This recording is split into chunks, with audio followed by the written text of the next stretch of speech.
In 1987, a retired garment worker named Miriam Feldstein was living alone in a 2-room apartment in the Flatbush section of Brooklyn, and she fed herself on $14 a week. She made the same pot every Tuesday: bones, water, a bundle of dill, and the smell of it filled the hallway for 3 floors. That meal is number 3 on this list.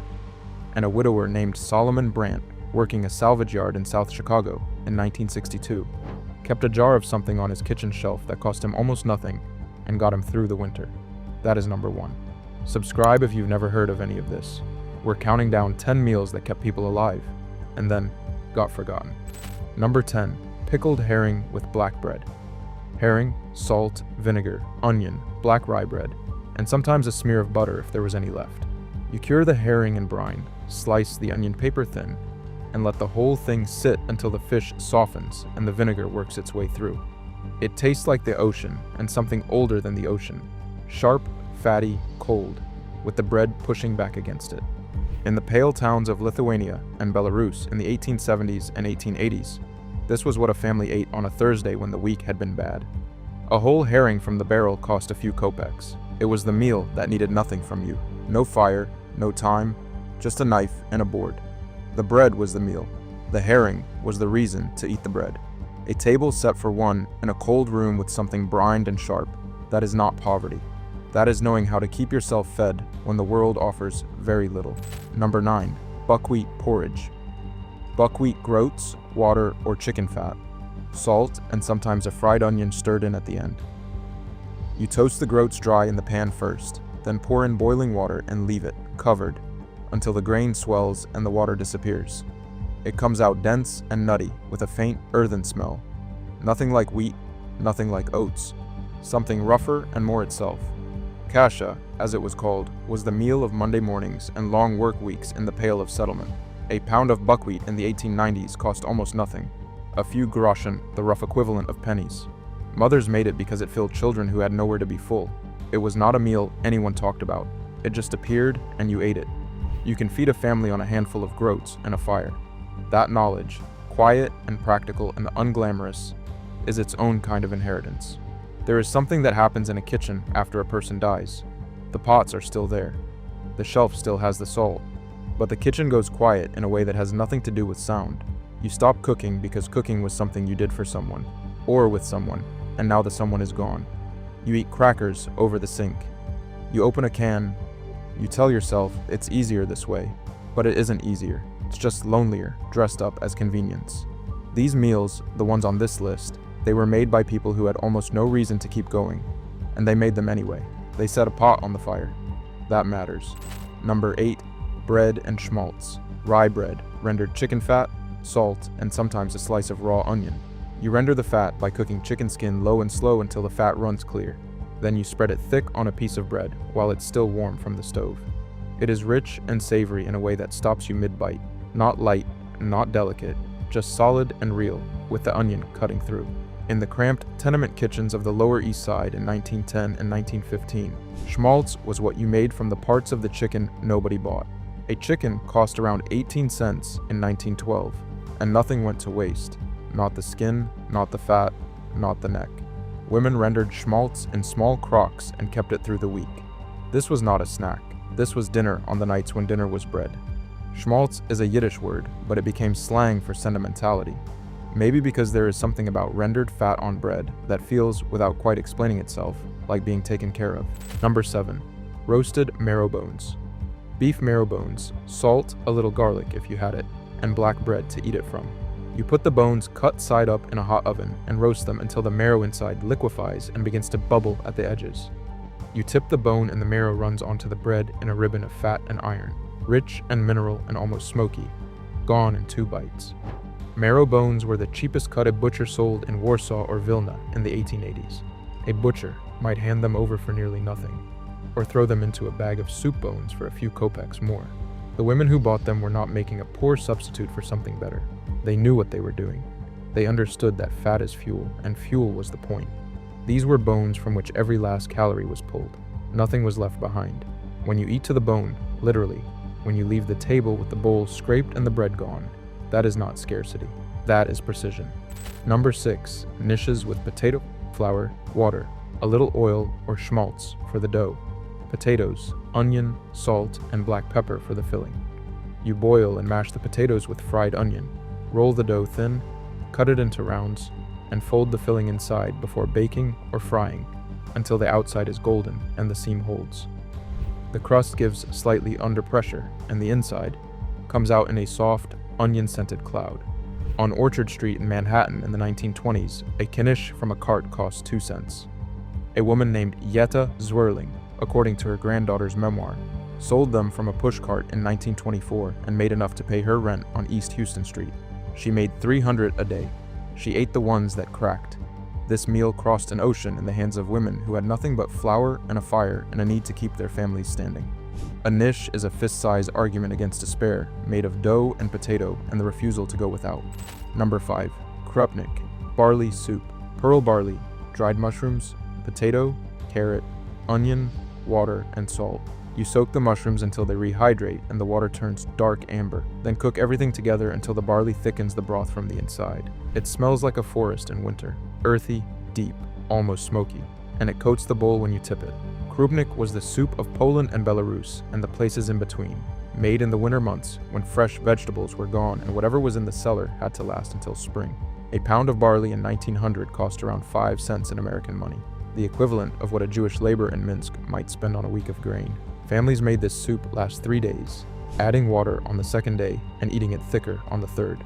It was a meal that stretched itself. When a soup feeds you 3 times from the same pot, you understand something about patience that cannot be taught any other way. Somewhere in the last 70 years, processed food became cheaper than cooking. A box of something, crackers, a package of noodles with a flavor pouch, became easier than a pot. And there is no judgment in that. When you are tired and alone and the week has broken you in small ways, you eat what requires the least of you. But here is what the Shtetl cooks knew that we forgot. The act of making something, the 20 minutes with the onion and the pot, does something to the person making it. It is not about nutrition. It is about agency. You made a thing. You fed yourself. That is not nothing. That is, on some days, everything. Number 4. Borscht with potato beets, cabbage, potato, onion, a little vinegar, water, salt, and a spoonful of sour cream if it was Friday. You roast or simmer the beets until they run red into the pot. Add the cabbage and potato, and let it go low and slow until the broth turns the color of a bruise. It is sweet and sharp at the same time, cooling in summer, warming in winter, and the potato softens until it almost dissolves into the red. Borscht was not one recipe. It was 100 recipes across Ukraine and Romania and Russia, adjusted for what grew in the garden and what the season allowed. In the agricultural villages of Podolia in the 1860s and 1870s, beets were storage food. They kept through winter in root cellars when everything else was gone. A family might eat borscht 5 nights running and not call it repetition. They called it dinner. The vinegar came from fermented beet scraps. Nothing was purchased that could be made. There is a dignity in knowing how to feed yourself from whatever the ground gives you. The ground gave beets, and so they made borscht, and so they survived. Number 3. Stuffed cabbage. Cabbage leaves, ground beef, or a mix of beef and rice, onion, canned or fresh tomato, lemon, sugar, salt. You blanch the cabbage until the leaves soften and peel apart. Wrap them around the meat and rice filling, and braise the whole pot in a sweet sour tomato sauce for 2 hours until the rolls give when you press them. The sauce reduces and caramelizes at the edges of the pot, and the cabbage takes on the sweetness of the tomato. It smells from across the apartment like someone is home. This is the meal Miriam Feldstein made on Tuesdays in Brooklyn in 1987. Bones and cabbage and a little meat stretched with rice. She made 8 rolls from half a pound of beef that ran 79 cents at the Associated Supermarket on Church Avenue. Her mother had made the same dish in Łódź before the war. Miriam made it without a recipe, the way you know something that was shown to you before you were old enough to ask how it was done. Stuffed cabbage crossed an ocean and survived a war and a displacement and a woman living alone at 74, and it came out the same both times. That is what a recipe made from memory does. It carries the people who are gone. Number 2. Zimi's carrots, sweet potato or regular potato, dried prunes or raisins, honey, a little chicken fat, salt. You cut everything into rough pieces, combine them in a pot with the honey and fat, and cook it long and slow until the carrots are almost collapsing and the fruit has darkened and thickened the whole thing into something between a stew and a compote. It is sweet and savory in a ratio that shouldn't work but does. Soft, amber, slightly sticky, smelling of caramelized carrot and something almost floral from the prunes. Tzimes was a holiday dish made for Rosh Hashanah in the Jewish communities of Galicia and Hungary in the 1870s through the early 1900s. The sweetness was intentional. Honey and sweet vegetables were eaten on the new year to bring sweetness into the coming year. A bag of dried prunes in 1910 cost around 8 cents. Honey was more expensive, used carefully, saved for the table that mattered. This was a meal that meant something before you ate it. When a poor family sweetens their New Year's food with honey they saved for weeks, that is not a recipe. That is an act of faith. Before we get to number 1, if this video has given you anything, hit subscribe. These stories go away when no one tells them. Leave in the comments which meal you want to know more about. We'll go deeper. Number 1. Goldene Yoikh, golden broth. A whole chicken or chicken bones and feet, onion, carrot, celery, parsley, dill, water, salt, and thyme. You put everything cold into a pot, bring it slow to a simmer, never a boil, and skim the foam as it rises. Then leave it for 3 hours until the fat rises to the surface in golden beads and the kitchen smells like something from before you were born. It tastes clean and deep at the same time, warm in a way that is not about temperature, but about something the body recognizes without being told. This is the meal Solomon Brandt made in South Chicago in 1962, after his wife passed, every Sunday because she had made it and he did not know how to stop. He bought chicken feet from the butcher on 47th Street for almost nothing. A dime got him enough for a full pot. His neighbors smelled it through the walls. Sometimes they knocked. He always let them in. Goldene Yoikh, golden broth, was the Friday night soup, the sickbed soup, the just arrived in America soup made in a new pot in a strange city by someone who needed to smell something familiar. The broth is golden because the fat from the chicken rises and catches the light. That is what the name means. Someone, a long time ago, looked at a pot of soup made from bones and water and called it golden. That is the whole story. Make one of these this week. Pick one, just one, not the most complicated, the one that costs the least, the one that requires almost nothing. Make it on a weeknight. Set a place at the table, not the couch, not the counter. Sit down, eat it slow. Then tell me in the comments, would you rather try the Goldene Yoikh first or the stuffed cabbage? Because these meals are not history. They are instructions. Instructions for how to feed yourself when the world makes it very easy to stop trying. The people who made them had almost nothing. They made something anyway. That is dignity. That is what is at stake here. That is the last word.